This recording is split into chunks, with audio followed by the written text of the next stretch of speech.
Welcome back, everybody, to the Below Average Joe's MMA show with your two favorite guys. My name's Noah Baker. I'm one half of this duo. The man to my right, that is Dominic James Sully. Mm. But depending on who you ask, he might be Dommy Bunkers. Mm. He might be Dommy Two Gloves. Mm. Just depends. Yeah.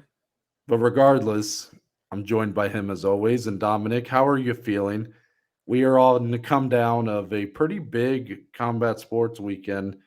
In terms of MMA, Bellator doing the really cool two shows in the same Mm-hmm. weekend in Hawaii. You got UFC at the Apex, which Apex, but Mm. pretty big fight in the heavyweight division. Mm-hmm.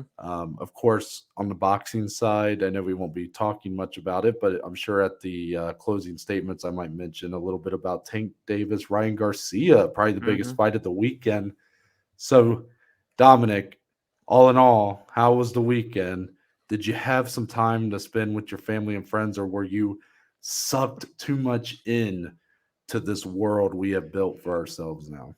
I was pretty deep into the MMA combat sports space this weekend, and pair that too, like you said, all the combat sports, the boxing fight, and then you had the NBA playoffs, the NHL playoffs, Yeah, baseball's going on. Like it is prime time season for sports right now. XFL even's about to start the playoffs, and I dabble every now and then. It's yeah, fun, but it was a very good weekend. It's going to be a very good week, and we are on the come down, as you said. We've got a lot to discuss.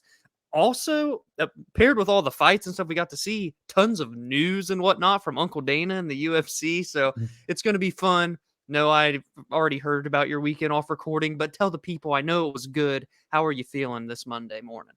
Yeah, it was a great weekend. First full weekend in the new place in the new Mm-hmm. city. But did a lot of things I did the previous weekend. I went to Bar Louie again, which is becoming my favorite spot in the area I live in. And didn't watch a bunch of fights, which Mm, that's what I always do. I also did some interior decorating. Look, right up there. slowly but surely. Yes, yes. Shout out to Dom for that poster up there. I know you guys can't see what it is, but it is MMA related. True. There will be more to be more coming to be hung up behind me. Don't know if I'll ever quite have it the full display like Dom does. I mean, Dom's got a skateboard. He's got. I'm just running out of I room. mean, yeah, he's gonna have to start like taking stuff away. Like he's gonna Yeah. start picking which one's the one he likes more. But no, it's been a good weekend. Good to spend it with a couple friends. Shout out to Megan Connor. I know Connor listens to the show sometimes, so shout out to him. Good luck with your finals at law school this week. Oh, yeah. Yeah. Real real smart guy that Yeah, Connor I'd is, say. But yeah, with that, Dominic, we can jump right in to our main event of UFC Vegas. Is the number here? Mm. 5 minutes or less, or the pizza's free, Dom. That's what one Sergei Pavlovich said. Or maybe Sergey was like, "Look, I need to get back to my slot machine, so That's let's what get I'm this over thinking. quick." Yeah. So in this main event with Curtis Reza Blaydes, Pavlovich does what he has done in every fight since his debut, actually including his debut. It's been ended before the first 5 minutes have come to a close. This time it takes 3 minutes and 8 seconds for Pavlovich to TKO. Curtis Blaydes, definitely the biggest win of his UFC career. And Dominic, I know I didn't put the question on the script for today, but I kind of want to start with Curtis Blaydes just real quick. A little unorthodox to go this direction, but I want your take on this because I'm still a little conflicted on how I feel. Based off what we saw, I know only 3 minutes. Were you surprised at all, disappointed at all with the way Curtis Blaydes fought in those 3 minutes, or was it as expected in your head going in? See, I was a little hesitant about this very situation on Friday, or I guess it was Thursday this past week in our preview show about, believing that Curtis would maybe get caught up in the striking. And this is a guy in Sergei Pavlovich you do not want to do that with. I think he shot one time, and it wasn't even like a full attempt. It was kind of just like a level change to make Sergey at least respect that aspect of the game. But yeah, I was very surprised, Noah, at the way Curtis approached this. Especially, it's one thing maybe get a minute in, feel it out. What's the power like from Sergey's side? Can I land on Sergey? Which he did. He landed a really solid right cross, and Sergey just ate it like nothing even happened to him. Didn't And phase him so, at all. dude, if I'm Curtis and that happens, I'm like, all right, game plan. We're time to change it up. And he never really got to get it going. I know he didn't have a ton of time, but with the pedigree of wrestling that Curtis has, you'd think he'd be able to maybe pressure forward a little bit more, but maybe just that power of Sergey worried him a bit too much. Look at how he got knocked out against Derek Lewis, right? Goes for a takedown, bam, gets put to sleep. So it could be a plethora of factors, and I'm in no position to say how he should have approached it, but I was expecting, especially in terms of like his best path to victory, for him to grapple and wrestle more than he did in these 3 minutes. And the power of Pavlovich, man, it was too much. Yeah, by the end of it, Dom, my immediate takeaway was I felt like whatever the game plan was for Curtis Blades going in, that did not actually happen. Yeah. Like, I Yes. think he got in there and there was a game plan in mind that his team had made for him that probably involved mixing it up, obviously Mm-hmm. trying to get that fight to the ground, but maybe using movement and speed, maybe thinking that might be somewhere they'd have an advantage. Because Curtis Blades actually low key kind of fast guy He at is. heavyweight, especially Yeah. with his hands and stuff. But I think once he felt the power of Pavlovich, that kind of went out the window. The first clean shot that Pavlovich landed on Blades already had him wobbled. And it Mm-hmm. seemed like from there, it was a lot of really just kind of fight or flight. I don't know if that's what I'm looking for there, but he sort of uh, kind of went primal Yeah. Yeah. in his instincts there instead of sticking to the game plan, keeping calm. I feel like he kind of wilted under the pressure a little bit and Mm. just started trying to trade with Pavlovich, and that is a recipe that won't work for not just Curtis Blaze, but for almost anybody in this heavyweight division. Mm-hmm. So big win for Pavlovich. Unfortunately, it's another kind of chapter in this Curtis Blades UFC career book Man. that kind of ends in disappointment a little bit. Curtis Blaydes, I said on Thursday, arguably the best heavyweight in UFC history to never fight for the title. And, this is why. It's just this was the kind of matchup that we knew can cause him problems. A guy that has that one punch knockout power, Curtis Blaydes, on the scale of heavyweights, does not have the best chin. He's been knocked out pretty cleanly by Francis Ngannou, Derek Lewis, and now Pavlovich. Yes, don't get me wrong; those guys can knock out anybody, but also Blades leaves himself a little more open to those shots, especially early in the fights, like we saw here again.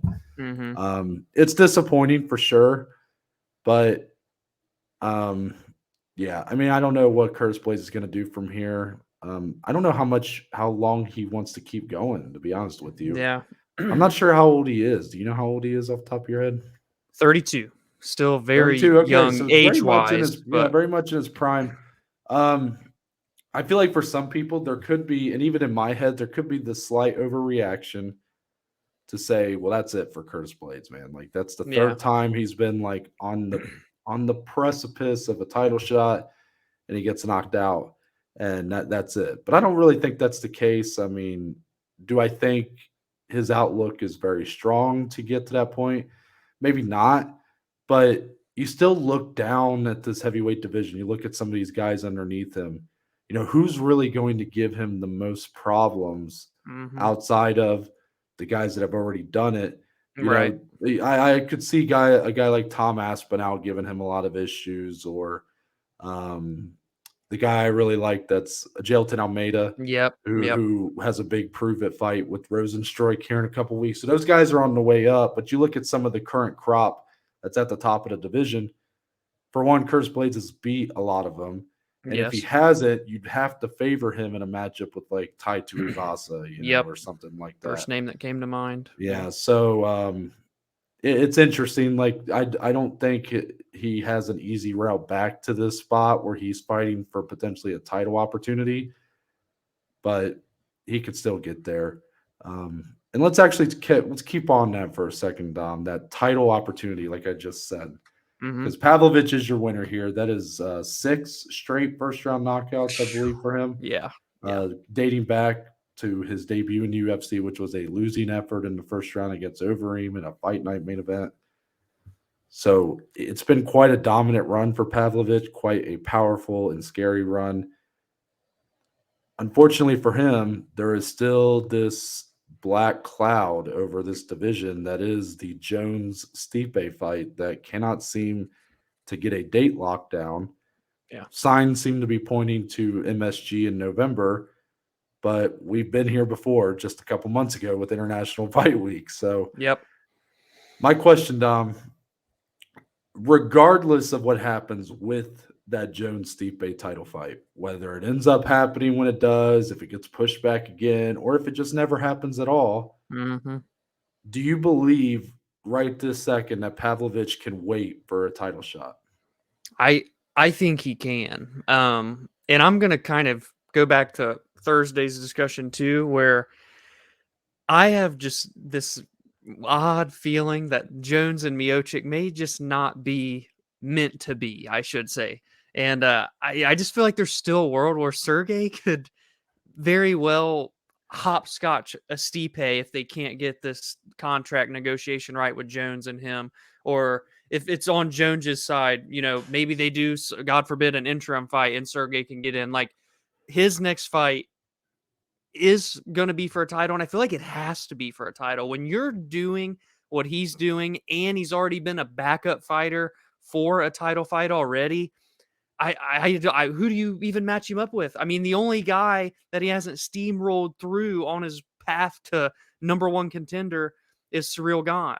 But are you really going to match him up with Gahn now after Gahn just lost to John Jones? Like, I Right. just don't think it makes much sense. So if John and Stipe gets made, I think Pavlovich can wait. I think he probably is a backup again and then is there in the attendance to be next for that fight. And if for whatever reason this fight doesn't come to fruition, the UFC knows that they have a guy that is fresh, a guy that is on an absolute tear and has all this momentum, and he is ready at the snap of a finger to step in for a title. I think Sergey's in a great spot right now, to be honest. I think it's a great spot, but also like an uncomfortable spot Maybe it's because, frustrating almost. well, yeah, because you got to think, depending on who the fighter is. I mean, what he's potentially looking at right now, Dom, is he may be sitting out for about 10 months at least, Yeah. maybe Yeah. even a year. Yeah. That can't be the best feeling for a guy who, has kind of all of a sudden came out and been this like real contender for a title. Mm-hmm. Like at least for someone like me, I felt like it was all of a sudden. It was like Mm-hmm. he came back after a long layoff. And now He he's had that here. he had that great finish Yeah. at UFC London, but then I still wasn't quite all on board. And then he goes and finishes Derek Lewis and Tai Tuivasa in under a minute, and it's like, okay, this guy is like Yeah. legit. And then he just knocks out Curtis Blaydes in 3 minutes, like out of nowhere in a year time. All of a sudden, Yeah. he's went from a guy who I didn't even know was still in the UFC to the guy who may be the next champion of the division. Like it's Yeah. quite a rise for him. But it's got to be a little bit uncomfortable if you're a guy who has been active, especially when you had a period of inactivity due to, I don't know if it was injuries or what that Right. kept him out, but to be facing potentially a whole year without fighting, Yeah. Yeah. when that's kind of what you depend on, Right. to pay the bills. Mm-hmm. So, do I think he can? I'll say yes. Do I think he will? I may say yes again because, Mm-hmm. like, the only thing that could shake this up, Dom, is when Tom Aspinall comes back, and I know he's looking at that fight with Tibura. Yeah. If he starts as Tibura, what's the UFC's direction going to be with Tom Aspinall? Maybe. Do Yeah. they immediately want to kind of push him into like a title eliminator Right. fight, or do they want to do what Tom Aspinall wants to do and kind of slow rise him? Fight everybody. Yeah. Because I could see a world where we're talking end of the year, early 2024. You're looking at a fight night main event between Tom Aspinall and Sergei Pavlovich. Yeah. That's a good point. You That's a good know, point. that and that just I mean, again, a lot of that depends on what Pavlovich wants to do, and a lot of it depends on how quickly we can get through this with Jones and Stipe, which I hate to talk about it like that because it is like a big legacy fight, but it is Yeah. just becoming something that we have talked about for so long. Now it's like, And come it's on, because let's yeah, it's go. just like it's getting annoying at this Yeah. point to be Yeah. constantly honey-dicked into believing Yeah. this fight's gonna happen. Yeah. Um, Exactly. but regardless, Dominic, anything else on that main event? Honestly, like that's about all you can cover. This is a man that is insanely dangerous, and I wouldn't want to be in front of him. Right? Like honestly, him and John is enticing. I think it is Yeah. a Oh very, yeah, let me ask you very about that. intriguing fight. Yeah, Yeah. let's stay on that real quick because Hmm. I saw your tweet off our Below Average Joe's MMA Show Twitter account, which you can follow at the Yeah. Yeah. Bajma, top left corner of your screen. But I saw where you said like, is there a chance that Pavlovich could fight Jones next if this fight with Yeah. Stipe doesn't come to fruition? And this is something I was kind of looking to ask you about when we did a verbal sparring in the future Hmm. about this idea of John Jones if he fights Stipe, if he beats Stipe, where does he go from there? Like Right. he's a guy that, even Dana White has hinted at, may not have many fights left. He's now, of course, since then went to Twitter and hinted at this idea of MSG being like a retirement fight for him, where he Yeah. becomes the best heavyweight of all time, the best, Yeah. cements his legacy, whatever. I mean, do you think it's realistic that Jones, even if win or lose, like, or even if the fight doesn't happen with Stipe, like, or not lose, but if he wins or if the fight doesn't happen, I mean, do you realistically believe that Jones versus Pavlovich is a fight we will see in the next year and a half? Oof. Yeah, that is a when you put it that way, it's a much harder thing to process. Right. Um, I I like to think that John just kind of tweets sometimes. So that retirement thing I didn't take too I mean, I'm pretty sure he signed like a 6 or 8 fight deal with the Right. UFC prior to Yeah. the Gon fight. And I think he has all intentions to stay active, at least I think, regardless of what his tweets may say. And I think that means him trying to put together a reign at heavyweight like he did at light heavyweight. So I'll say, yeah, I think if him and Stipe doesn't happen, Sergey slides in, bam, you have his first title defense. If it does happen and he beats Stipe, boom, who's next up? Sergey Pavlovich, and he goes on to try and defend his title a second time. I believe that John's here to stay for a few years and really like he's already the GOAT. He solidified that when he beat Gon, but now he can really like if he puts together 2, 3, 4 title defenses at heavyweight, he's untouchable at that Yeah. point. And I think that that's something John wants to do is I mean, Dom, be untouchable. you'd be looking at a guy who'd be the best fighter in two different divisions in UFC history. Yeah, it's unprecedented what he If he can can do. make a run that exceeds what Stipe was able to do, I know Stipe's Yeah, got 2 reigns with the title, but still, like, it'd be hard to deny John Jones right. might have. And with John Jones having a win, yeah, I get it. Stipe not in his prime anymore, but they went head to head. If John Jones won, like that would speak a lot of volume to this argument here. I mean, dude, just look at the first 3. Comes in, beats Gon. Let's say he Mm. fights Stipe, beats Stipe. Fights Pavlovich, beats him after what he's been doing. Come on, guys. I mean, I'm gonna be honest with you. I think where our roles feel a little more like okay, this is normal. Like it feels like everything's going back to normal now because you're being the optimist here, and I'm gonna come in and be like, I don't see that fight happening. I'm not even just going off the John Jones tweet because you're right. John Jones do be just tweeting yeah, sometimes. yeah. You do be just letting it fly on there, but I think a lot of the signs point to that being a retirement fight for him. And I think the only way you would see him go beyond the Stipe fight, this is of course assuming he would win that fight. Because I think Right, of if he course. lost, that's even an even more interesting question. If he lost, what that would mean, like what he would Yeah. do. But if he were to win that fight, Dom, I don't really see him wanting to take on that risk of fighting this next crop of heavyweights that are younger, Mm, more powerful, mhm. maybe have more left in the tank just because, of course, like I said, younger. Um, some of them might be faster. Like does he really want to be going up against Pavlovich, Tom Aspinall, Jailton Almeida if he can Yeah. rise to the The top? next wave. Yeah. Like those are guys that are hammers and are super athletic, super fast and skilled and Yeah. powerful Yeah. and big. I mean, it's none of those are fun matchups. And yes, Mm. I know John Jones is the GOAT, and it'd be hard to doubt him in any of those, but also he's 35. He's going to be Yeah. 36 here soon. Like he's not in his prime anymore. So I really don't see this time at heavyweight lasting that long. Really, the length for this time at heavyweight is going to be based off when he actually fucking fights Stipe. That's And I true. think the only way he would continue beyond the Stipe fight would be if they brought Francis Ngannou back. I do. I'm literally about to ask you that question. So okay, yeah, and Yeah, I understand. and as we know, Dom Dana said you can count on Ngannou will never be in the UFC Nah, again. So I yeah, look forward to Ngannou being back in the UFC fighting for the heavyweight title in about a yeah, year from now. yeah. No, that's a good spot to end, I think. Let's get on into the rest of hashtag UFC Vegas. What was the number again, Dom? 71. Oh, thank you. Okay. I'd be forgetting sometimes.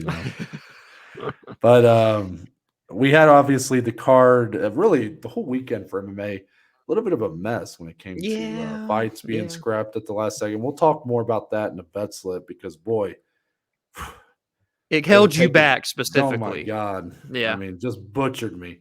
But regardless, based off what we got, Dom, I'll start with the co-main event. Bruno Silva getting back on track, looking much better here against Brad Tavares. Gets a first round TKO Brad Tavares. I'm not sure how many people Yeah, have done that to Brad. I know Robert Whitaker back in the day knocked him out in the first round, but I feel yeah. like that's the only guy I can think of who's done that to Brad Tavares.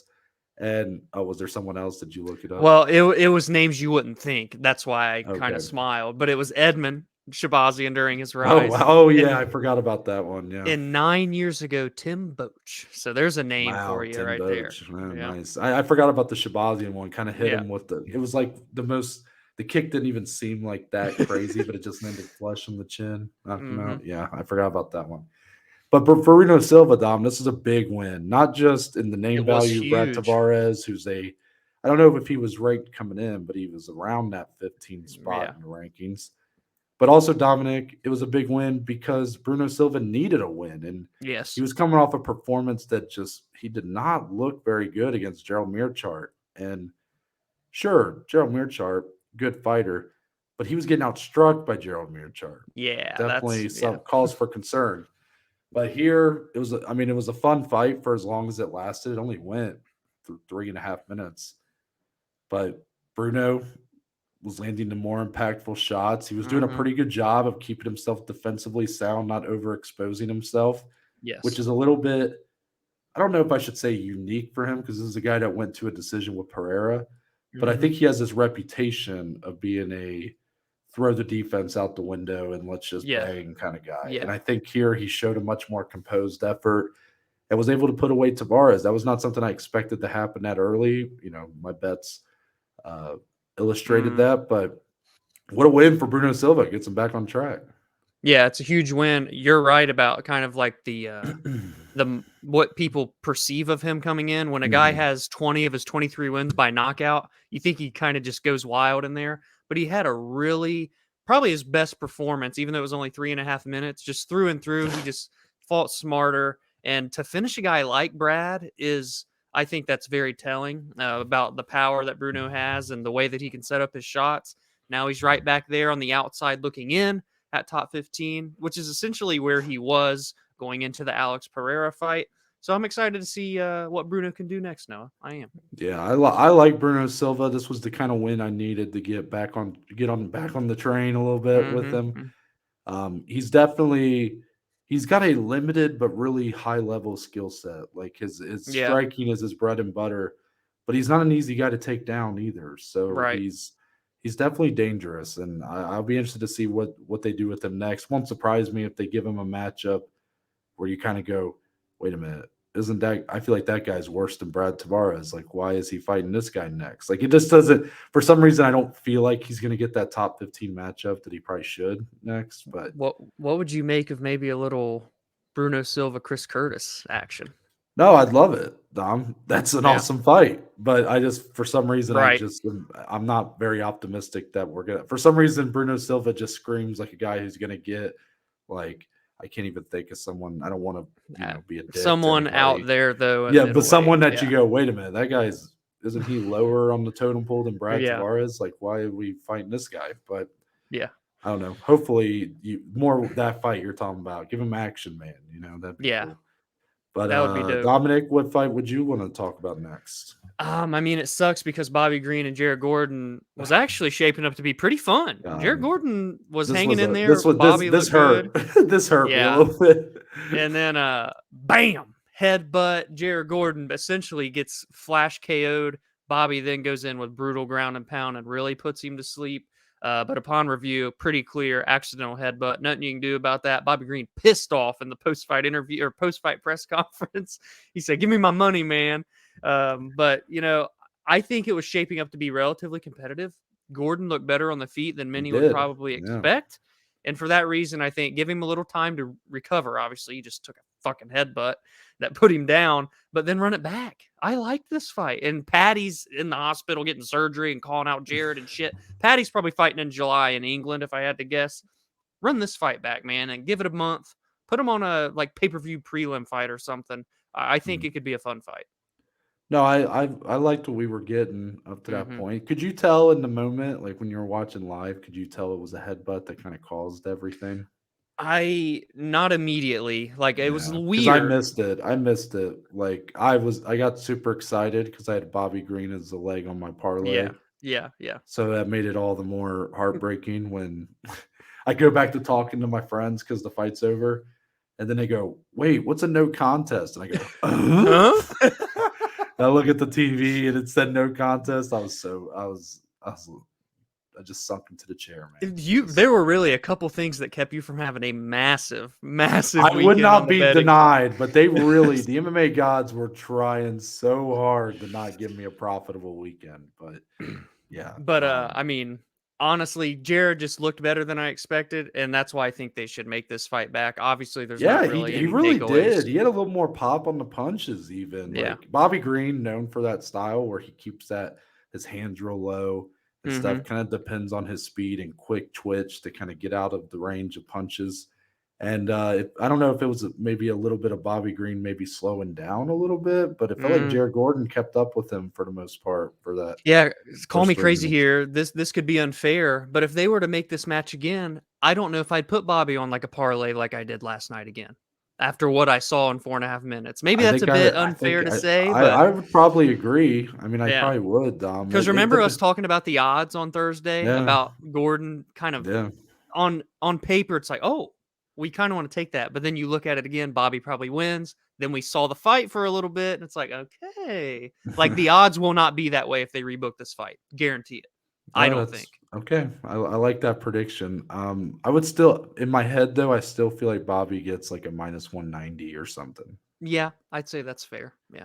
Maybe minus 180. I don't know. I'm good at betting the odds. I'm not good at, well, I'm not even making good at betting the odds, but I'm definitely not good at making the odds. The next fight I'll talk about, I actually kind of enjoyed that Jeremiah Wells, Matthew Semelsberger fight. It was definitely a hard fight to score. I think so. And I do not envy any of the judges in that fight. Typically when you see a 30-27 one way and then another judge scores it 29-28 the other way, you go, okay, someone fucked up here. But truthfully, Dom, I was kind of like, Semelsberger had the big moments, had knocked down Wells a couple times, even had him on like wobbly street a few times, but then Jeremiah would find a way to finish the round and have it long periods of rounds on top, putting down some good elbows and ground and pounds. So yeah, like I can't argue the decision, even though it did cost me a pretty nice little bet there. The split decision, of course, just made it all the more painful. But with once they said 30-27 for that third scorecard, That's Dom, I when you knew that knew. was Yeah. because the way I kind of scored it at the end, I went, I kind of feel like it's a 29-28, but you could go either way. Mm-hmm. But yeah, if you're going to give a 30-27, it's going to be Jeremiah Wells who's winning that. And, both guys kind of walk out of here like with questions, but also, Jeremiah Wells is a guy who I love to watch, but I am starting to see these holes in his game that I think may limit his ceiling. Not to mention, he's already 36 years old. Oh, So wow. he's not a young guy. And the gas tank is definitely a cause for concern. It didn't really show that much here, but in previous fights, he's got a wrestle heavy style at times, and you have to utilize a lot of cardio. So if you don't have great cardio, I mean, you're almost like what's the word? You're almost like stabbing yourself there. You're hurting yourself almost by making such a grinding wrestling Mm-hmm. style to implement. He's got great power, but then here you saw he was getting caught a few times and Yeah. dropped. So definitely some questions for Jeremiah Wells, but I still like the guy quite a bit.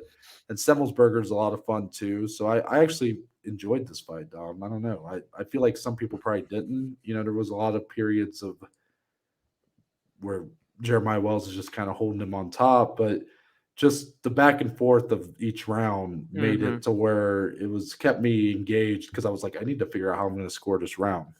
Yeah, no, I agree. I enjoyed the fight, the ups, the downs. And, you point out we got to see a couple holes for Jeremiah Wells, which I agree with, like the striking deficiency in terms of defense. We know he's dangerous offensively. Showed more grappling than what we had seen through his first three. So that was a bit of a positive takeaway. And for Simmelsberger, a hole that we got to see on the ground, can't get back up. Once he was on his back, he could Mm-hmm. not get Wells off of him. But when he's on the feet, the dude's dangerous. I mean, look at all the fights he's had in the UFC. Name one that's been boring, because I sure the hell can't name one. I mean, that's just the type of fighter that he is. So it was a fun fight. I do think they both come out looking good, but I think the more hardcore of a fan that you are, you got to see, okay, there's a couple slight holes that could leave them vulnerable moving forward in their next Yeah, matchups. Yeah. that's a good Um, point. for me, I'm gonna honestly like the prelims were kind of a dud, like a good majority of them, but I'm gonna pair two first round knockouts together. Christos Giagos knocked Mm-hmm. the hell out of Ricky Glenn, and Montel Jackson finished Rani Yahya. Not many people can say Yep. that they finished the 40-plus-year-old Rani Yahya. So Montel just looks like an animal right now. He's surging at 135 pounds. He's another dude that is not ranked, and you just watch him fight, and you're like, damn. Bantamweight runs so deep. He's won 4 in a row now, 2 by finish against good competition. I'm excited to see what comes for him. And then, what was it? Giagos, he was on a skid, hadn't fought in a while. And to do what he did to Ricky Glenn, Mm-hmm. a bit out of nowhere. And I know it sucks. Like you had Ricky on the bet slip, but damn, like to see a guy in Giagos who's been in there with really good fighters, never like win a couple, lose a couple, right? He's lost to Close. He's lost to Oliveira. He's lost against the big ones. It was kind of cool to just see him bounce back. Because you look at that losing streak he was on, it was Arman and it was Thiago Moises, right? And then he had a bit Yeah. of a layoff, and now he's back against Ricky Glenn. So I just wanted to pair those two together, give him a little shine for those nasty knockouts. Yeah, I was pretty heavily on Ricky Glenn here. Like, I Mm, just felt like at the value minus 150, I was like, oh, Christos Giagos ain't that good. And Ricky Glenn, you know, don't get me wrong, is I wouldn't call him a great fighter, but you look at that what he did to Grant Dawson to force him into a draw, really took him mm-hmm. to a dog fight. I said, this guy's pretty good. Yeah. But he got sent to hell here. And Montel Jackson also looked really good as he was the minus 600 favorite, the biggest Yeah. favorite on the card. Yeah. And I thought that was like kind of nuts for Rani Yahya, who Mm-hmm. had a really underrated record in the UFC, but a guy who's like fought a bunch of nobodies along the way. I don't know Yeah. what's been going on with that. Like, this is a guy that will build like a 6-7 fight win streak, but he doesn't advance up the totem pole in terms of competition. I don't Mm-hmm. understand that. But anyways, yeah, definitely good points on those two guys. And I'll just mention our opener, Dom, Yeah. Brady Hiestand. Mm-hmm. It's kind of I don't know how I missed the first round, to be honest with you. Mm-hmm. So I don't really know if this was like a come from behind win in the sense of like the whole fight, but it felt like Brady was on the ropes in round 3. Yeah. And, Yes. and just like we've seen previously from Danaa Batgerel, or however you pronounce it, Dominic, the guy's gas tank is his biggest weakness. And Mm-hmm. here, I think it was Paul Felder on commentary who said Yeah. he quit, He was and it was done. like he was Yeah. done. Yeah. He literally this happened 4 minutes and 21 seconds in round 3. He had 39 seconds, and he's likely winning a decision. Mm-hmm. Not to mention he had really landed some great shots on Hiestand in that 3rd round, and then he was done, had nothing left. It was kind of crazy, but Brady Hiestand, not always a guy on the winning side of these fights, but also a guy that's always in fun fights. You look at his debut back with the Ultimate Fighter finale. He Yep. fought With Ricky. Ricky Tercios, and then here Mm. with Danaa, he had a great fight. So I like this guy. I like the heart he showed here. Even though, again, do I think he's got some high ceiling at bantamweight? No, but I'm willing to. I'm going to be intrigued anytime I see him on a card. Yeah. I think that's a good way to describe him. So with that, Dominic, we will move on to the main event of Bellator 295. Oh boy. Oh Yeah, boy. so there was a lot of ways you could have told me this fight would have went, Dominic. You could have told me Raufeon Stots won. You could have told me Patchy Mix won, and I would not have been surprised. The odds told you that it was the even on Yeah. the odds, and it felt like a very even fight, in my opinion. And Raufeon Stots felt like the guy with more momentum, even though as I'll kind of mention, Patchy Mix's run to the final here was Right. actually really good. Kind of underrated when you actually I think so. realize it. But Raufeon Stots had that big fight with Sabatello that got a ton of attention and buzz. He was, of course, the interim champion. Mm-hmm. Like, this is the guy who had first beat Magomedov back when Magomedov was looking like he might run roughshod through everybody. So Stotts had like a lot of things in his corner, and Patchy Mix goes in here and throws an amazing, I guess you'd call it flying knee, but he really didn't like leap for it. He just kind Yeah. of threw Yeah. a knee straight up as Stotts is sort of feinting that level change, and catches him straight on the chin, out cold, 1 minute 20 seconds of round number 1. And you could have, like I said, you could have told me a lot of different ways this fight would have ended, Dom. I did not see this coming. Did you? No, not like this. Not like this. I mean, Patchy Mix is the submission guy. This is a guy that's won 12 of 18 by submission, and that was only Doesn't his he only second have like, knockout yeah, ever. I was about to say he's only had like one before that. So Yeah, yeah. this was not on the bingo card for me, and that's why when it happened, I was just in shock. I just jumped out of my seat, and I mean, what a feel good win for the guy. It sucks for Raufeon because he was such a character for Bellator too, but now you have this like silent assassin almost with Patchy Mix, and he's just like, yeah, he just won the Grand Prix, but Noah's right. So silently he did it, right? He beat Horiguchi, he finished Magomedov, and then he knocks out Raufeon Stots. Now people are like, oh, Patchy Mix, he's pretty good. No, he's been really good, and he's been dominating people. Like, even when he goes to decision, it's not close. Like, it is very, at the end of that fight, he won very decisively. So now he's there, he's at the top of the mountain, and he's only guaranteed a bigger fight. I mean, yeah, he probably won't get $1 million again, but Sergio Pettis, Patricio Pitbull, he gets the winner of that. Man, if life is good right now for Patchy Mix. That's what I'm saying. Sign me up for any of Mm-mm. those matchups. I've been high on Patchy Mix for a while, but even I, Dom, did not realize the kind of run he had in this Grand Dude. Prix. And you just said it, but I'll say it again. Kyoji Horiguchi, who was, if we remember back, one of the big favorites to win the whole thing. Yes. Then you have Magomedov, absolute stud, a guy who has had the ceiling is through the roof, for Mm-hmm. his expectations or his um, potential. And he beats him, finishes him. Then to knock out Raufeon Stots in the fashion he did. I mean, Dominic, I know we've only been watching Bellator for a short time, since we've done this podcast is really when we start watching, every At a card for hardcore level. Bellator. Yeah. And so we've been limited to the kind of Grand Prix we've seen and even just a lot of the Bellator rivalries and stories and whatnot. But to me, Dominic, I think you'd be hard pressed to find a run in the Bellator Grand Prix if you go back to Strike Force's Grand Prix, that lives up to what Patchy Mix did on this 3-fight run. He literally took out 3 of the top 5 guys in the division. I mean, 2 former champs, technically. Yeah. I mean, in terms of who I value as like top 5 Bellator bantamweights, 3 of those guys he beat on the way to winning $1 million and an interim title. So what an all-time, that's an all-time run.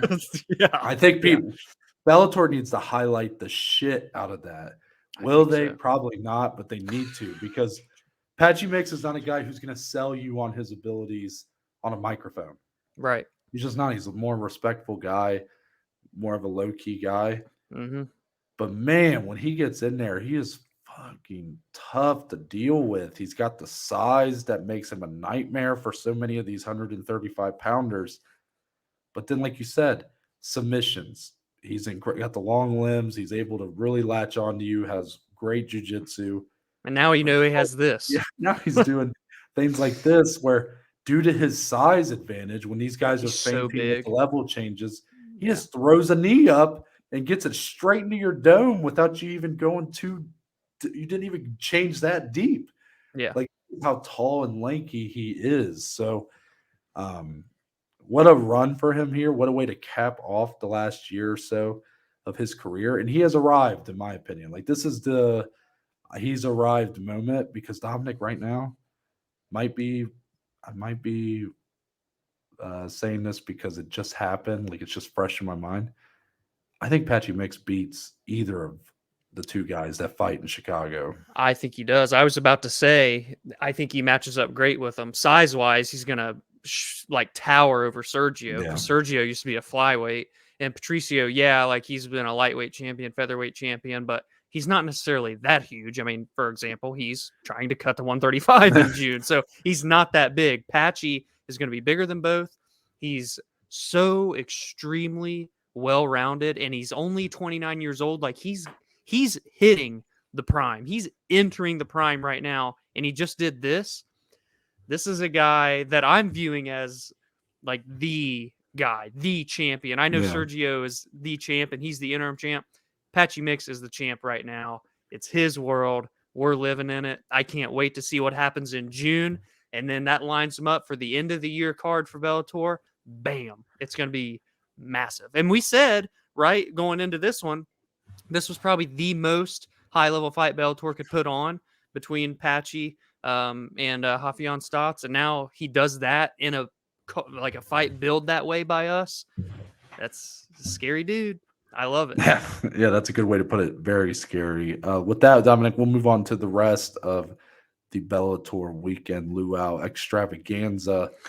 And we'll start with the main event of 294. Could we have made it its own headline? Sure, but I didn't feel much of a need to. Ultimately, Liz Carmouche retains her women's flyweight title. She gets another win over Deanna Bennett. It does come with some adversity, Dominic, but she gets it done in round 4, 4 minutes, 29 seconds in, with an arm triangle choke submission. Deanna Bennett missed weight for this fight, Dominic, so she was ineligible to actually win the title. However, if she had won this fight, the title would have become vacant. So a lot on the line still for Liz Carmouche and taking that fight with an opponent who missed weight. And I got to start by saying I was not aware going in how many times Deanna Bennett's actually missed weight, Dominic. She missed weight in their first one, too. This was her 5th Bellator fight. She's missed weight 3 times. Yeah, that's not good. So you have to wonder, why was she in a title fight here? Why? They've already fought. Yeah. It's not like her resume screamed, give her a title fight. Yeah. And she's been unreliable to actually make the weight on the scales. Absolutely puzzling decision by Bellator to even put her in this spot, because look at this, Dom. We're putting this on the rest. Clearly, there was not a ton of interest in this title fight here outside of Liz Carmouche trying to continue the run she's been on, this resurgence she's had at Bellator. So I will say, though, despite all that, Deanna Bennett won the majority of this fight. I mean, she looked good. Now, was it because she had extra weight on? I don't know. I don't know how it feels when it's like a 2-pound dip. Like, right.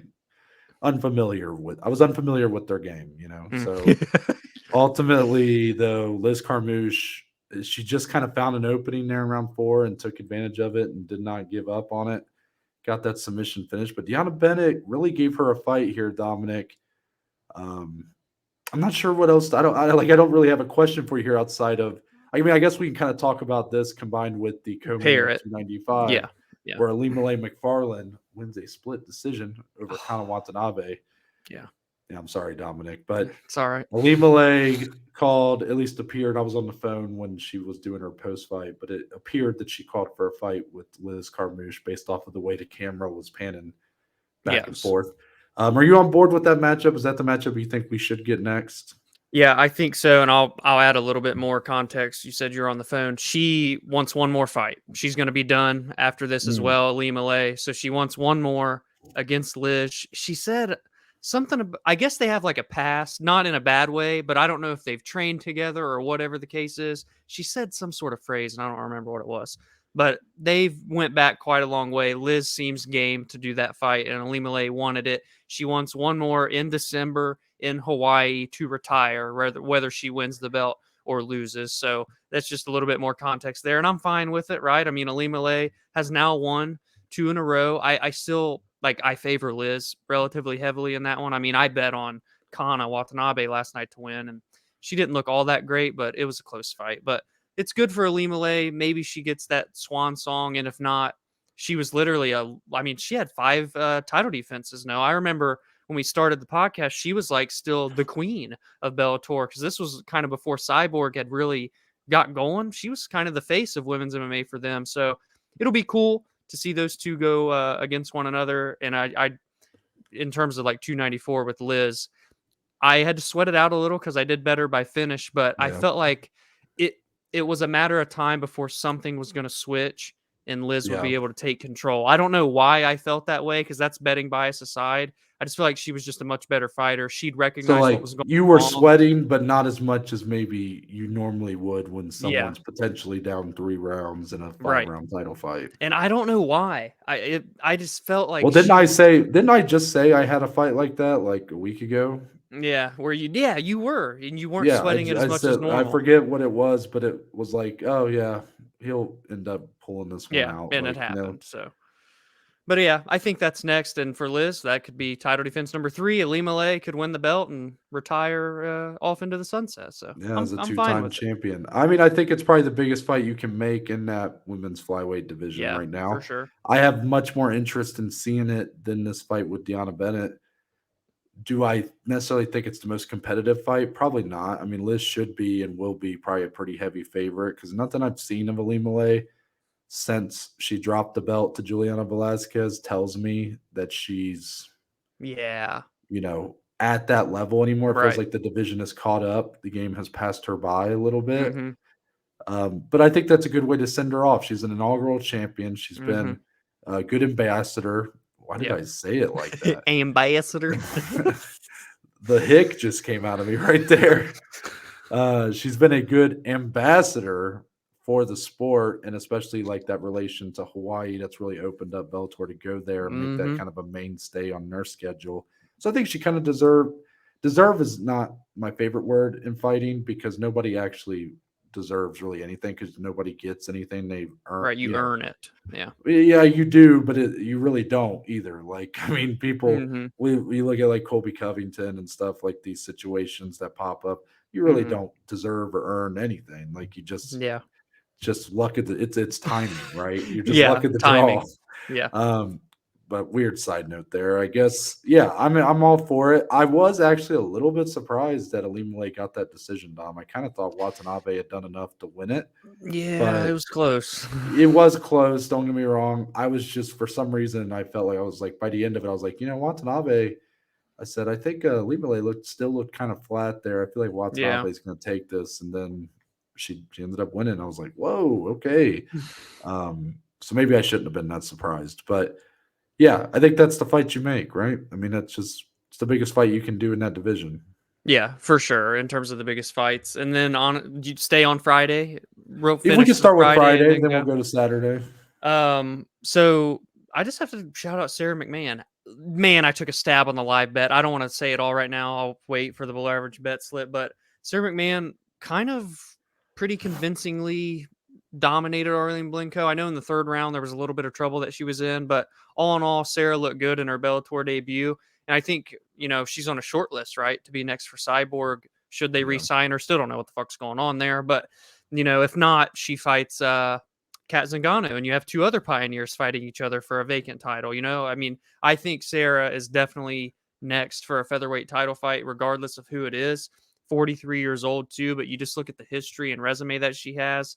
I think you're hard pressed to say that she doesn't after beating Blencowe, who had challenged Chris twice. So I was just, for the most part, pretty impressed with Sarah. A finish would have went a long way, not just for my betting, but to really solidify how much is left. But she dominated a lot better than what I guess I would have expected, especially because I didn't know how she'd look and fill out at 145 against much larger girls.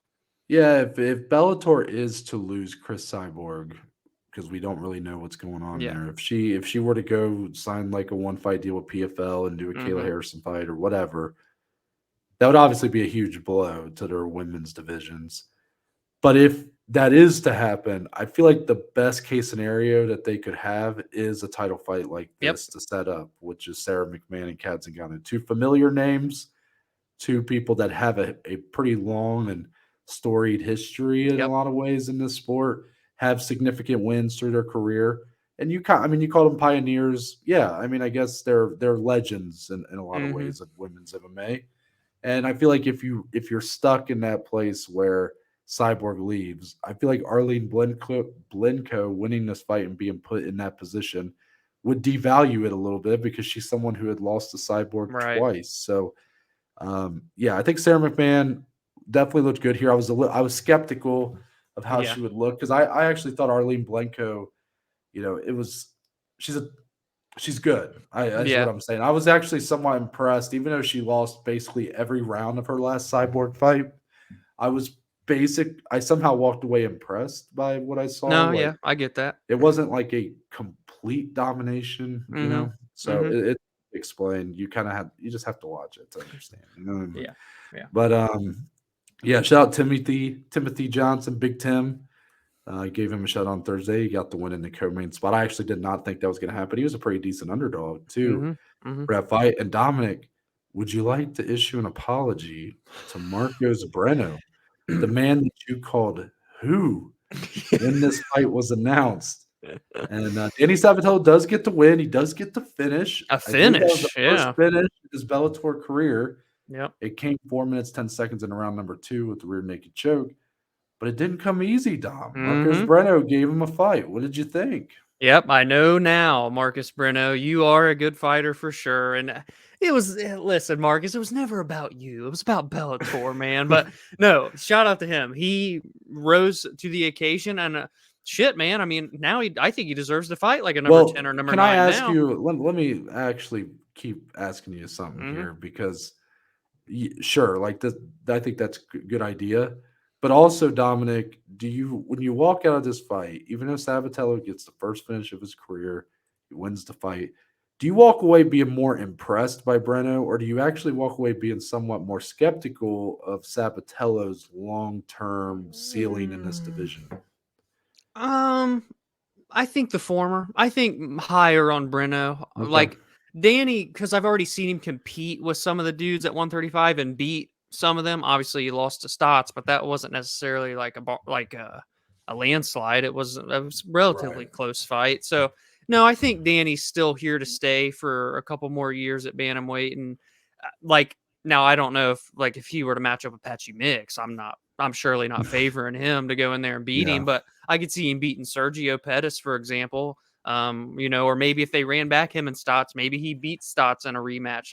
I can see that for Danny. So I think I'm just more high on Breno now. It was only a second Bellator fight, man, and I know I shit on the matchmaking going in, but now at 25 years old, 15-3, this guy could have a nice little run here. Maybe I'm a little crazy for saying he should fight 9 or 10 next, but if you're Bellator, maybe you should recognize that Breno is good, and maybe he shouldn't just get thrown to the wolves. You can build something with him. That's kind of how I'm coming out of this one. Yeah, no, you're still in the right to question the matchmaking, by the way. Yeah. I don't want you to ever stop. I like this new Dom. I like this Dom That that's was that being Dom was a whew, yeah, yeah. being more outspoken. Like it was kind of I'd like to see it a little bit. It was So a no, heel turn. you were definitely fair to criticize that matchmaking. But I do think he's surprised. I said it wouldn't surprise me if he surprised in this Yeah, fight and you said exceeded the that. expectations. But I still bet on Sabatello on a parlay, and um, obviously I was happy when he won. I think when I kind of set up that question, obviously I'm kind of feeling a little bit of that with Sabatello, Mhm. where his wrestling's obviously really good, Dominic, but he is kind of he. It was already being brought up that he was like this, but now you saw it more in exceeded periods or longer periods of time. Sabatello is kind of a one-trick pony a little bit. Yeah. Like when it comes on the feet, man, he is very hittable.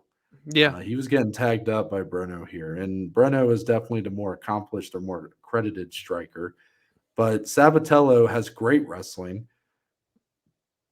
But what else is great that he Mhm. does? He's got a great ability on the microphone, but that doesn't win Yes, you he does. fights. Yeah, yeah.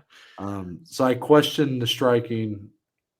He got a submission here, but he's not known for necessarily getting finishes in his career. So Yeah. he's sort of dependent on getting a fight to the ground and landing some ground and pound or holding position. And that is a dangerous recipe to try to build your entire career on when, especially Mm. right now, judges are emphasizing damage so Yep. much. So Very true. it does make me skeptical of like, do I think he's going to fall out of the top 10? No, but I mean, he was a guy that I was like kind of hoping we'd see like in a title fight just because I knew he would Right. sell the shit out of it. Right. And now I sort of view him in the same area of the division that I view like James Gallagher, maybe. Okay. Okay. I like Like I that. kind I of like I like kind that. of think he's not like in the top crop. He's like in that second crop. Okay. Like skill But set I wise, like a yeah, 5 but through he 10. could get back. He could get Yeah. back in there. We'll see where he goes from here. But just something. And Breno deserves some respect here as well. But I'm just saying, Mhm. Okay. maybe a little Okay. more skeptical of Zapatello. I think that's it for Friday, right, Dom? Yeah, yeah, on to Saturday. So as far as Saturday goes, obviously it was the much better card on paper. You had the better main event. We already talked about the co-main, Ali Malay getting that split decision win. How about Yancy Medeiros, Dom? I love it, man. I love seeing this Yeah, for like getting UFC that first vets. round submission over Charlie Leary. He was a pretty big favorite, Medeiros, that is, but doing it in Hawaii. It's awesome. Dominic, we go back a ways with Yancy Medeiros. The first time I ever watched him fight was live at Oh UFC shit. 203. That's He true. was very early on the prelim. Shout out to him. I believe Drew Dober was on that card too. So Yes, he those are was. some of the guys that we go back with. Mhm. And it's nice to see him kind of get a win here in Bellator. I know his UFC career fizzled out. I don't even think his Bellator career started off that great either, but he gets a win. I like to see it. Did it in Hawaii. It's cool. Yeah, if Yancey's fighting, you put him in Hawaii. He doesn't need to fight anywhere else. And he's doing it a little bit better than what's his name in Ireland is Peter Queeley. Gosh, he's Oh, been the Peter butt of Quinn. jokes lately. I feel bad, but God, if we got Peter to needs to stop. get out of Ireland, Yancey needs to stay in Hawaii. So That's what you're saying is Yancy Medeiros needs to start walking out to Zombie because we need to give it to a guy who can win in their home area. maybe that's what should happen. Man, Yeah, this is so mean. This is that was so mean. mean. Yeah, my gosh, We're bullying Peter Queeley. This I is know not it's nice. so unwarranted. Like we're assholes. Anyway, Noah, I want to ask you this. This is your guy, Aaron Pico wins a Yep. decision. Now James Gonzalez. Let me make sure here. So he had never been finished prior, so I don't Yep. think it's necessarily something to like hang your hat on, like, oh, Pico should have finished this guy, blah blah blah. But all in all, what'd you make Aaron Pico? He's back in the win column now after separating his shoulder. He's number 3 in this division. What are you thinking post fight? This is going to be a fight that if you haven't forgot about it by now, you'll probably forget about it in like another Yeah. day or so. Like Yeah, in Aaron Pico's career, nobody's going to remember this fight. because It all of his other wasn't ones are fucking Yeah, it yeah. wasn't that memorable. For one, the fight wasn't that great. Two, the performance was whatever. I mean, it was Hmm. fine. he won every round, Yeah. but he did not blow me away here. Yeah. But I think this was more about getting him back on track, getting him a Mm-hmm. win, getting him comfortable being back in there after having that. Not, I mean, it's one thing to have your shoulder go out in a fight, but then you have his whole corner fucking just jerking that Oh, shit, trying to get it back into place. yeah. Of course, I had my friends over, a couple of them watching it, and they were fucking like, "What the hell is that?" And I was like, "Oh yeah, that guy had the shoulder go out, Yeah. and the corner just started ripping it. Probably made it worse, but that's Yeah, okay." probably. But yeah, no, Aaron Pico, I still obviously think this dude is he's got that championship pedigree, Dom. I believe I in him. think so. Yeah. This fight did not exceed my expectations, and I wouldn't say it necessarily disappointed either. I didn't really know what to expect here. Yeah. Of course, I expect him to win. He did that. I'd love to see him finally kind of get that big fight in his featherweight division. I'm not saying it has to be for a title, but I'm ready to see Aaron Pico fight one of the best guys in this division. Yes, that needs to be next for sure. We know he's back now. No more matches like this. Mm-hmm. Anything else you want to touch on? Man, this card had a fuck ton of decisions, and a lot of them weren't really that great. But in terms of like notable stuff, Mads Burnell did beat Justin Gonzalez. That was number 6 versus number 7 in that division. But again, it was just kind of a lot of grappling. Nothing really happened. Kai Kamaka won. But I mean, yeah, honestly, in terms of big storylines and takeaways, it kind of like ends with Aaron Pico, and that's on the borderline of no takeaways there either. So. Fair point. Let's move on to the fight announcements, where I think there will be a lot of takeaways Oh here. boy, yes. So Dana White, he decided to have a couple different little videos he put out. Dana White loves to announce a time that he's going to make an announcement and then make the announcement like an hour after that time. Yeah. But he did that, so everybody was kind of I wasn't sure what we were going to get. I figured we'd get a UFC 288 co-main announced. I'm sure Dominic was over there sweating it because he had made a big take and was getting flamed for it a little bit on TikTok and stuff afterwards. Yeah, it aged like milk. Yeah. I was happy to see Dominic could join my world where I've been getting flamed for freaking years, and finally Dominic got a little taste of it. But no, I figured that would be part of it. But Dominic, we got so much more. So much more. So I'm just gonna read them off, and then we'll get your thoughts on them. So Belal Muhammad versus Gilbert Burns will be your new co-main event of UFC 288. Dominic, it's gonna be a 5-round fight at welterweight, no catch weight. These two will be fighting. They both want to earn that next title shot. They said no. Gilbert Burns like, fuck it. I ain't being a backup fighter. I want to actually earn that shit. So shout out to them. Then you got Nasruddin Imavov taking on Chris Curtis on June 10th at UFC 289. Chris Curtis getting right back in there, Dom. Not a very long time between his last. He just fought at UFC 287. That man's always fighting, dude. Then we have some main events, Dominic. Marvin Vettori versus Jared Cannonier happening June 17th at the Apex. I almost read that same fight again. Sean Strickland taking on Abus Magomedov. I still am not sure how to really pronounce if it's a bus, Abus, a bus. It's probably Abus. Abus Magomedov. That's happening July 1st at the Apex. Robert Whitaker taking on Dricus du Plessis on International Fight Week, Dominic, July 8th, UFC 290. And also, we got 2 more for UFC 290, a little bit lower on the card. Jalen Turner is back, taking on Dan Hooker. And Robbie Lawler taking on Nico Price. Dominic, the good, the bad, the ugly. Fuck, marry, kill. Where are you? No, I'm just kidding. Where what are your thoughts on all of these? Is there any that jump out to you as being the one that's like your favorite? Is there something that you're like, I'm not sure about that one? Where are you feeling? I think there's all of those. So quickly, egg on my face.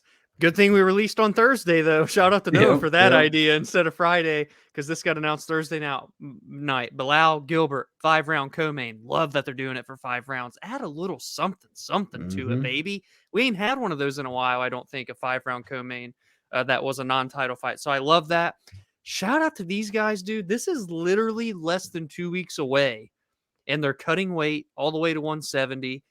Big fight. You win this, you're next after Colby Covington. Like, mad respect to both those dudes. And I think it's going to actually be a fun fight. A lot of people wouldn't necessarily think that because of Belal's style, but I don't know, man. Something about like the shit talk and the storylines and the implications. I think that's going to be a lot more fun than maybe some people are expecting.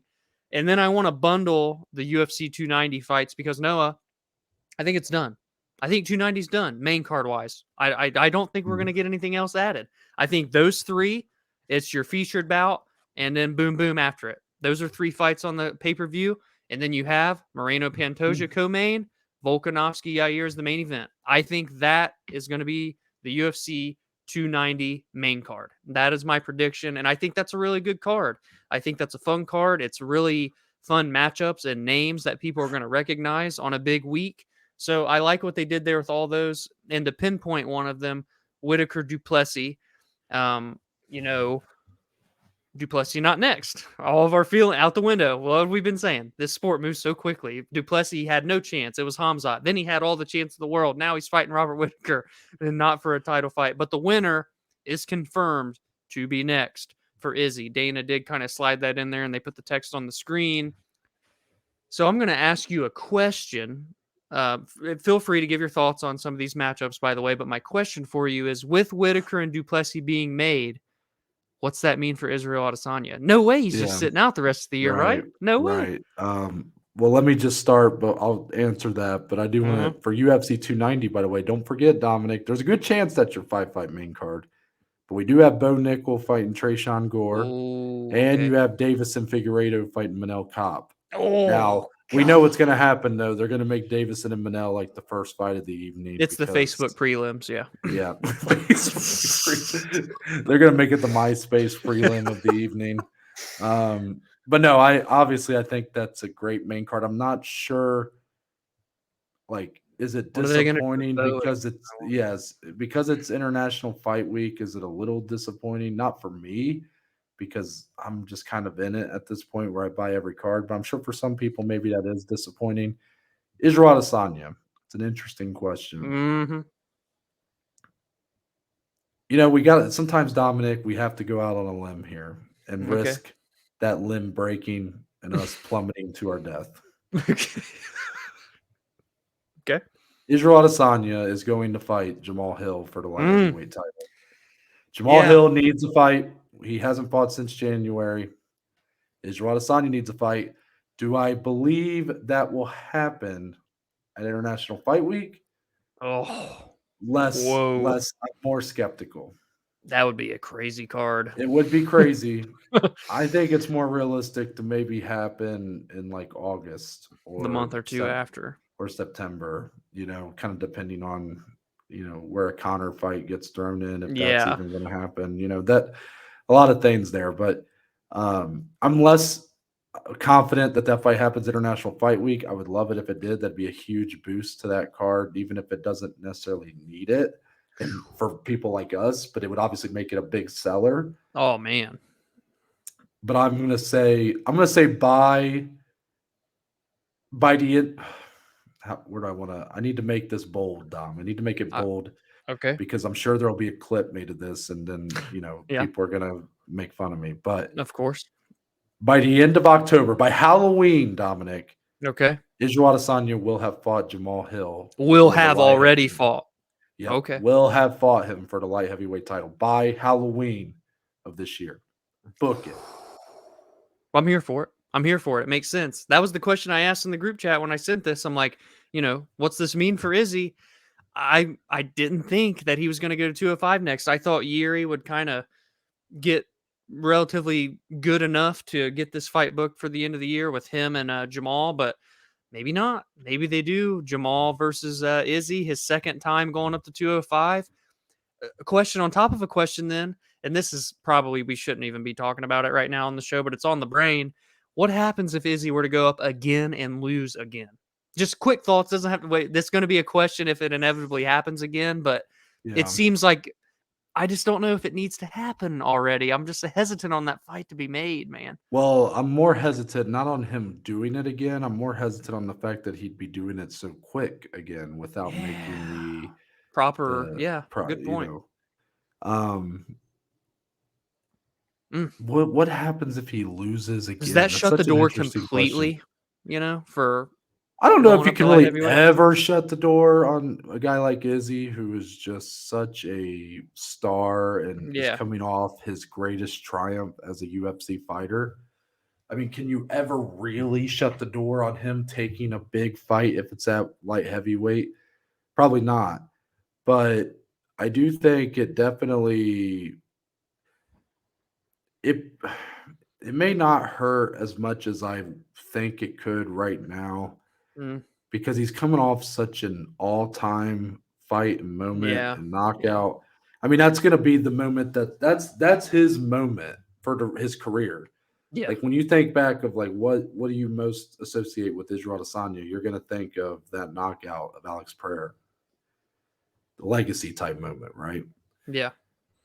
It would be a shame for him to instead of building off of that with like another win or another great knockout, if he were to lose his next fight. Like that would just be a real Yeah. shame. Mm. It's tricky, man. Yeah. I don't. I think I fall on the spectrum of being like not unrecoverable for a guy of that star power because he's still going to be a champion at 185. But I, I I wish. And again, this is all we don't even know for sure. I mean, Noah did go out on a limb and say it's next, and I think it probably is now. But until it's like all booked and said and done, it's all kind of up in the air. Well, But it makes more sense for honestly, a lot of people talk about middleweight, how Izzy doesn't have any challengers, and you look, the only guys you could realistically give him are all booked up now. Sean they're all, Strickland yeah, was like the guy who was kind of on the back looking in. He's fighting a bus, a yeah, literal bus. No, yeah. I'm just kidding. Abus Magomedov, and then you have Unless, Whitaker and Dricus Duplessis. yeah, Wait, what and are you it gonna say? doesn't. I Unless? was just gonna say unless Hamzat, but Oh I'm not yeah. hearing about him. Well, all So I keep hearing is that people are acting like apparently Hamzat can't fight unless it's in Abu Dhabi. Why is that? Why I why is don't know. everybody And people keep everybody's like, it's hinting that definitely going to be Costa. I'm like, is people it? people are hinting that like Hamzat can't get at like he can't fight anywhere but Abu Dhabi. I'm like, why? Is he like in trouble? Can he I not? don't Am I know. dumb? Am I missing something? Is it that Kinahan situation? Like, is that Yeah, making his travel capabilities super limited to where he can only fight in Abu Dhabi? That's gonna suck if he yeah. were only seeing him at Abu Dhabi for They go like there once a the year. rest. Yeah. So I don't know what's going on there, but yeah, now I'm becoming like I was enamored with the idea of a Hamza fight. I'll always be into that fight. Starting to believe that's just not going to happen in the foreseeable future. But yeah, you take away all of Izzy's potential title challengers. Yeah, But really, Dominic, I think this is a more necessary for the light heavyweight division with Jamal Hill. A little yeah. bit of a mess behind Jamal because Yuri Prohaska, there's no clear timetable on when Just he's not coming ready back. yet. Yeah, Obviously, once he's ready to go, him and Jamal Hill is the ideal fight to make, but we just don't know when that's going to happen. yeah. So And if then you he's look behind ready, him and you got Jan Blachowicz and Magomed Ankalaev, who it feels like that main event they had at UFC 282 has like just soured their career. I yeah, mean, yeah, Ankalaev especially was looking like a guy, a future title challenger, and he still probably will be. But also, like, it looks like the UFC are just like, I don't even want to give these guys fights anymore. Like, yeah. just And like the Rakic ain't coming back to a title fight off yeah, of injury. yeah, Anthony yeah, Smith's booked. yeah. So There's th- not a they're both clear without clear yeah. challengers. That's to me actually the lack of that challenger at light heavyweight makes that fight more of a possibility than even what Izzy is saying and Yeah, his division. Everybody talks about middleweight. I think light heavyweight's just more messy. yeah. That's a good point. It's gonna be As fun. far as some of these other fights, Dom, what about that? What about Sean Strickland fighting a bus, literal big yellow bus in a main Out of event? nowhere, out of nowhere. Yeah, Dana slid that in, huh? That video He really that just video that GC put out was so funny of Conor McGregor. But he's like naming all these big fights, co-main events for International Fight Week, yada yada yada, and Sean Strickland, Abus Magomedov main event, Apex. On to the next one. I'm like, huh? What? No, I don't understand. Like, shout out to Strickland, I guess. I mean, if a lot of people are getting booked and no one wants to fight Magomedov, he said yes, cool. Main event? Question mark. I don't know. I mean, I don't know. Dominic, inevitably the fans will bring out the best of that fight at what's that? Oh, the Apex. Okay. So Yeah, I mean, I guess it makes. can I say don't that's know. my biggest disappointment with all those fight announcements is like every one of those main There's events was announced so for the many there. Apex, and I was like, I know. I thought we were moving past this. I I thought really we were like Vittori Cannoneer too, dude. yeah, I That's thought a we were fun starting to one. travel, like we're having parties now. We're going Yeah, everywhere. yeah. And then, we're announcing like every main event for the summer at the Apex. And I'm like, And there's a clear Nashville's got to be in the running. If they couldn't host May 6th, that means they're open to having the UFC back. yeah. Why? I don't know, but Strickland Magomedov is weird. I don't really the fight. I don't even know what to expect from the fight. Well, I think don't. I'll actually say this. Is it it's very atypical of a main event. Like it is not the typical UFC main event. No, Dominic, I'm not gonna lie, I kind of fuck with it being a main event. Am I crazy? Like I need to. I know it's a big yellow bus we're talking about Oh here, my gosh. but but his debut at UFC Paris was emphatic. It was a great knockout. He's 32 years old. Yeah. He's a stud, but I was definitely shocked that they're fast tracking him this much. Like, I don't, he may be a real problem in this division, but he may also be biting off more than he can chew right now with a guy like Sean Strickland, who's always got he's always very consistent in his performances. Like, he basically forces the guy he's fighting to be great in order to get a win over him because he's just always that consistently very You're good, right. Sean Strickland. But I will say, Dominic, if Sean Strickland gets knocked out by a big yellow bus, that'll give new meaning to throwing someone under the bus. So You're very. Maybe I wasn't as.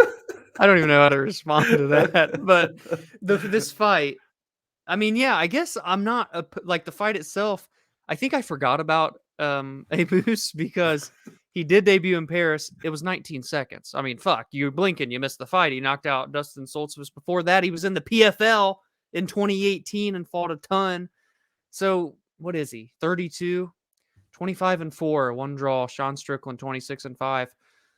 Maybe I just talked myself into actually really liking this fight. yeah. And what do we always say for the fight night main events? We want storylines. Like, yeah, it doesn't seem like at the surface there's storylines, but I guess there are. Like, There we've been are advocating storylines here. for those main events where they're guys that need to prove that 5 rounds. We were talking about Yeah. Arman Sarukian when he was in that main event last summer.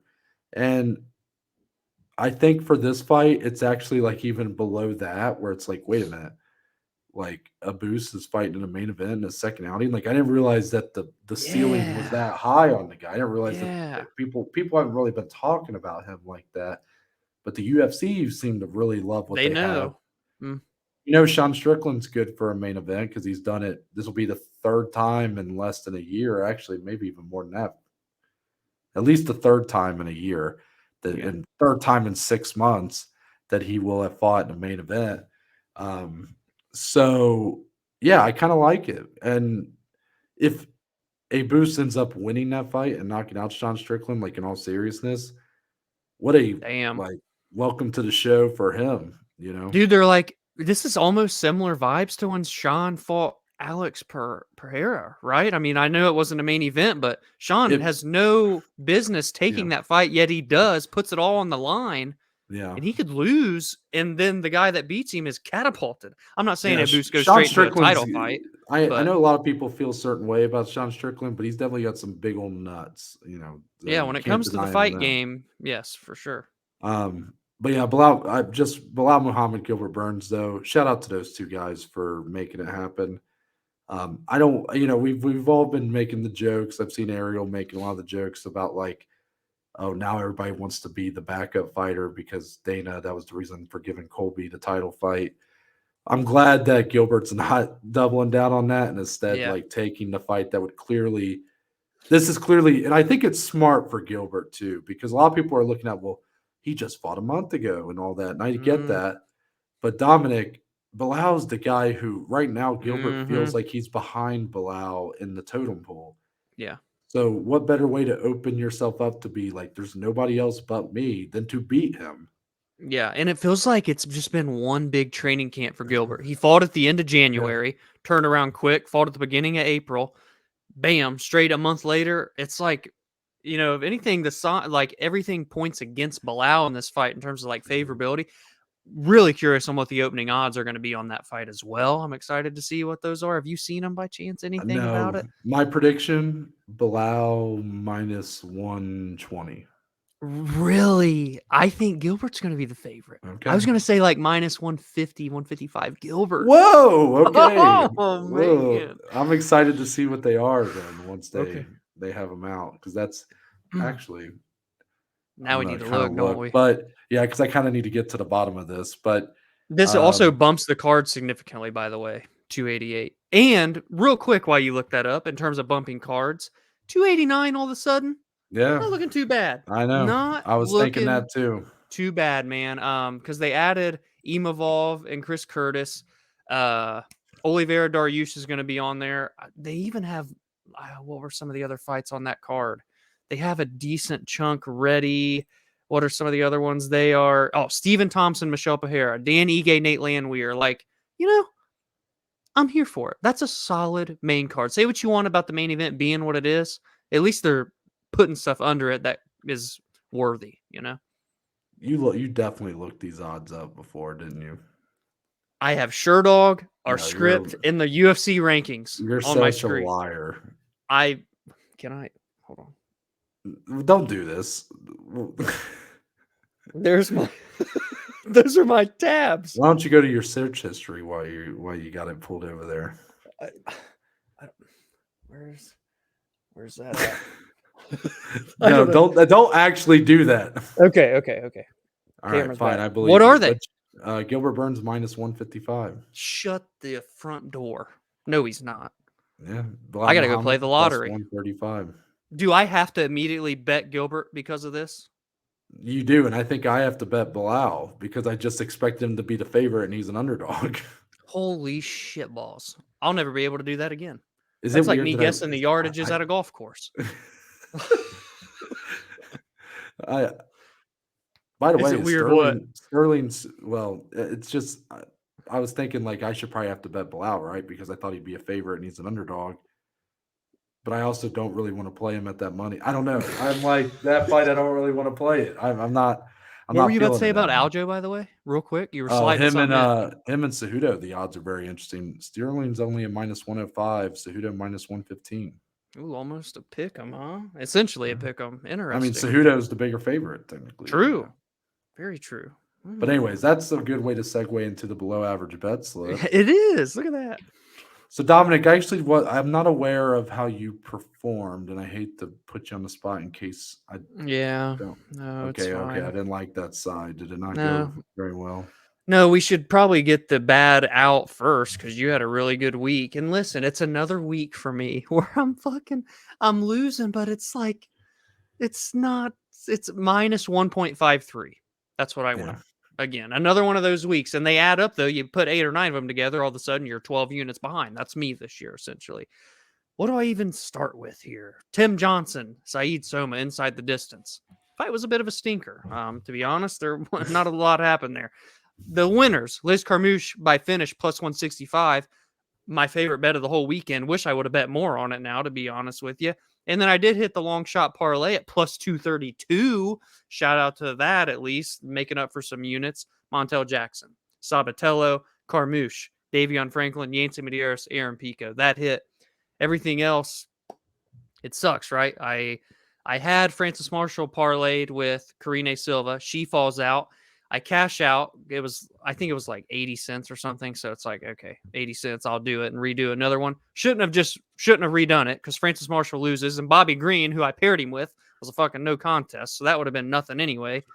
The other parlay, Pavlovich under 2.5. Got it. Rosa Dumont over 2.5. Got it. Usman Tafa. Fell asleep watching that fight. That one inside the distance, and it went the distance. And Lord have mercy, it was Hey, but hard Tafa to nearly watch. had the first round was a little Tafa interesting, made right? it interesting Tafa, for yeah. me at the beginning. Very true. Very true. I sprinkled a live ad, half a unit on Sarah McMahon by sub at plus 450. Holy shit, she had 8 submissions locked in during that fight and was never able Oh, to I didn't finish see it. that. I didn't see Oh, that. Oh, oh that's man. Oh, this is brutal. anyways. Lucindo by finish. She dominated Brogan Walker, did everything but finish her. I thought I she could know. have stepped on the gas a lot more, to be honest. Watanabe loses a split to Limale. Yep. Yeah. Minus No, I know. 1.53, you know? Yeah, Fuck. I went plus 2.04 on the MMA side. Well, good. We're Um, in the green together. That's good. yeah. And it just, but it still, it kind of hurts a little bit, Dominic, because my Talk parlay to is him just here. Yeah. got butchered, man. These fight cancellations at the last second really hurt my parlays. So obviously, I know Dominic put them on the screen. We'll talk about the parlays first. So I had the Bellator moneyline parlay with Aaron Pico and Danny Sabatello. That ended up coming out to minus 256. Now I did have um, Kyoji Horiguchi. Horiguchi on there, which had brought it down to like minus 101 or something Yep. like that. Based off what happened, I think Horiguchi was going to style on Ray Borg in that fight. Of Yep. course, I called that, by the way, that Yes, Ray you did. Borg was going to miss weight. I did not, even I couldn't have expected the fight would be literally thrown out, though it would not happen. And then Ray Borg would retire and be cut from his management team and Yeah. Bellator. Not a bad, not a very bad 24 to 48 hours for Yeah. Ray Borg. Well, okay. So next parlay, this one didn't get affected, but I had a same game parlay at plus 170. Matthew Semelsberger money line and over 1.5 rounds. Split decision, obviously. Made You it had to like kind of, sweat out both because the over was yeah, like, I had oh to shit. split. I really did because at first it looked like Semelsberger was going to get a quick knockout. Yeah. I'm like, no. I'm like, keep it going. And then when it got to the point where I'm like, okay, you can finish him now, like Yeah. then he's like on bottom and he can't get up. I'm like, oh man, this is not going Mhm. very well.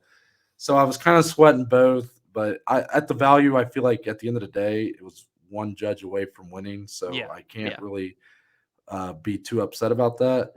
Was that your first same game you've done on the bet slip, I think, by the way? Well, for this year, for Okay. sure. For Yeah. this year, for Yeah. sure. I don't know what compelled me to even do I that because I, know. I like Jeremiah Wells a lot, but I just was Mm. looking into the numbers, Dom, and I was kind of surprised. I think that over under for that fight was 1.5 rounds, like, Yeah. and it was kind of, if I remember right, it's sort of valued taking like I mean, the over 1.5 was obviously more in the favor, Right. but like the under 1.5 was not like crazy plus Right. money. And Right. I was kind of like, wow, like they really think this fight might end early. I feel like Semelsberger is a durable guy who Yeah, can for go sure. deep into fights. And I'm like, Jeremiah Wells is going to slow down after coming out hot in the first round. Sort of what happened, sort of not what happened. Anyways, the next parlay that got affected, I had the money line parlay for the UFC. Yasmin Lucinda, check. Montel Jackson, check. That came out to minus 199. Karine Silva, unfortunately, with her fight with Priscilla Cachoeira, was called off because Priscilla Cachoeira missed weight by like 4 pounds. Yeah. That also took out a single I had. I had for that fight between Karine Silva and Priscilla Cachoeira to not go to round 3, I believe, to not start round 3. Yeah. So that one unfortunately was out. And then if that wasn't enough, Dom, my parlay that did stick together, Pavlovich Blaydes under 3.5, check. Rosa Dumont over 2.5, check. Bobby Green money line. Oh, man. So that came out to minus 185. So all three of them hit. The same Mhm. game parlay misses. Unfortunately, it just my value was stripped Such a big away. swing in Yeah. units. Yeah. So then, as far as the singles go, it went pretty good. Ricky Glenn money line was the biggest dud, and Tavares Silva over 2.5 at plus 100. Those were both not even close. But Carmouche Bennett under 4.5 was a little bit of a sweat, but plus 130, I thought the value on that was Dude, really strong. yeah, I love that And bet. it ended up, we got it before the 5th round. Mhm. Pavlovich money line at plus 140. I was the odds were the reason I took Pavlovich Yeah. there. I thought that was Yep. a pretty even fight going in, and Pavlovich being that big of an underdog, I had to take him, and it worked out. Muhammad Usman money line minus 110. That one definitely had me a little scared for a minute, but he ends up pulling it out. So shout out to him. So all in all, I end up going plus 2.04. You put that together, Dominic, you get around a half a unit or so positive. Yeah. It's not the week that we should have had.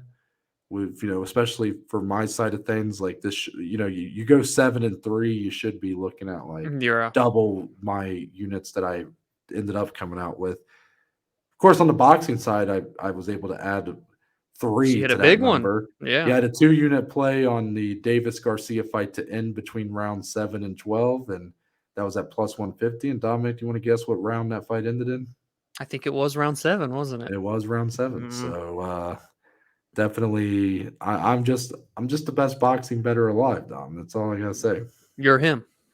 Yeah, as I put in the tweet, they tried, but I would Yeah. not be denied this week. It was a So great, yeah. MMA gods, try me and find out. Fuck Mm, around and find out. mm. You heard him. Yeah. Let's move on, Dominic, to the only segment we know how to end this show with, a little segment called Closing Statements. The point of the show where me and Dominic talk about anything and everything, MMA related or not. So, Dominic, you have anything for closing statements today to send us in to a great week? I think I'll immediately pass to you because you probably want to touch on the boxing fight, right? Take it away. Yeah, just real quick. I mean, I know I just kind of mentioned it, but Tank Davis, Ryan Garcia went down. Of course, I'm sure anybody watching this is aware of that, and probably a lot of you watched it. It was the biggest fight of the weekend, and I just, Tank Davis looked great. He gets the knockout with a body shot to Ryan Garcia, puts him down. Garcia not able to get back up in round 7. But I think both guys deserve a ton of respect and a ton of love here. Regardless of who they are as people, I know Tank has kind of a colorful history that he still has got coming up with his sentencing in a couple weeks. But in terms of being boxers, these are 2 guys who have limitless potential, who are looked at as the future of the entire sport, Mm-hmm. who have yet to become champions, who have yet to really fight the big names of their division. But Dominic, they came together before they had really accomplished those big goals and basically forced their promoters, they forced the the streaming services that host them Mm-hmm. to come together to make this fight happen. They did not allow the politics and the messiness of boxing get in the way from making a fight that they wanted to be made, despite all the odds, the promoters not wanting to do it, those companies in Showtime and DAZN not wanting to give in to the other, instead you get a co-promoted event. And I hope this is the start of something fresh and new in boxing where these guys, as much as I love boxing, it becomes very frustrating when these guys value so much that Yeah. never losing, that they'll go their entire career without hardly taking a challenge at all. And that just becomes a very frustrating thing. You see it while this is going on, you see Terrence Crawford and Errol Spence being unable to get a fight done. You see Tyson Fury and Alexander Usyk struggling to get a fight done. I just think both these guys deserve a ton of props because they made it happen. There wasn't a title on the line. There wasn't that kind of stakes to it, but they made a ton of money. Yeah. They It was still raised massive. both their name values get raised from this, and I think it's only going to help them get those future big fights that they're going to look for as well. So my hat's off to both guys. It was a great fight as well, and yeah, Dominic, anything for closing statements? Oh man, I respect that, and you even said in the group chat last night when boxing can find a way to have the big one, it Yeah. feels so special, and like there's always so many eyes on it. I was I going mean, through dare social I media and say, Instagram. yeah, dare I say, like when boxing gets it right and you get that big fight, both guys at their prime, or in this case, that Ryan Garcia was only 24 years old, not even in his prime, but 2 guys in the peak of their selling abilities in Surging, their yeah, primes who can meet. Honestly, Dominic, it rivals your biggest UFC events because right, there's something about you trudge through a lot of that shit in boxing, that frustration, the messiness, the politics. So it's very rare and far in between right. that you get those fights that like you really are like I'm putting everything The big aside to one. watch this, but Yeah. it makes it a bigger deal because they're more rare. Yeah, there's so much because we see it all the time. In UFC, it Borderline all does, the yeah. time, you know Well, I what I mean, in mean? UFC, for the most part, you get, yes, I know, like The best and the Ngannou, best. Fedor, those are like the two examples of when it doesn't happen. But typically, you get the fights that you want on a And we're month-to-month kind of basis. spoiled, to Yeah. an extent. And Yeah. then boxing's having a great year. Don't get me wrong. There's a great schedule coming up of boxing fights I'm really excited for. But this was like, I hope, a catalyst Mm-hmm. to maybe start a mindset change in some of these guys where they just stop being so focused on it's okay to lose. Yeah. It's okay to lose. You should, if you win every fight, like, yes, if you're the best to ever do it, maybe you do win every fight. But also, Dominic, most guys don't do it. Most of the best that ever do it in MMA, boxing, whatever, have lost. It's Yep. okay. You Yep. know, you just get back on that horse, keep riding, and then eventually you get that win back or whatever. Like, I don't think that it drops your stock. Like in boxing, it's become this black hole where, like, as soon as you lose that it's like you're nothing. And I think we're starting to shed some of that because I just think people realize how ridiculous that is. Because if you're fighting a bunch of nobodies, then who the hell are you? Are you really if Jake Right. Paul had kept fighting guys that had never boxed before and became like 20-0 or something, like, what does that make him like a legit fighter all of a sudden? Like, no, it Right. doesn't make him a Now he's legit lost and fighter. getting the biggest fight of his life. So Yeah. it's So, like, we thought maybe the loss for Jake Paul would ruin everything, and instead it's like, oh no, he's just gonna keep doing even bigger fights. Okay. So, yeah, there you go. anything for you, Dom, before we I head like out? that. No, a little bit of a life lesson there to even in the episode, right? It's Mhm. okay to fail. You get back It up. You is. fucking It go is. again. What's that? Like, That line from the Rocky Balboa movie. It's not about how many times. How's he say it? It's not about how many times you get knocked down, knocked down. It's about how many times you get back up. get. Well, that's not how it really goes. Oh, it's got to be close. It's We like just botched it's it. not how many times you get punched down or knocked down. It's about how many times you get back up and keep fighting or something. My Oh, name's the Noah key. Baker. That's Dominic Sleeve. We are but just two of the below average Joes, and we'll see you guys on Friday.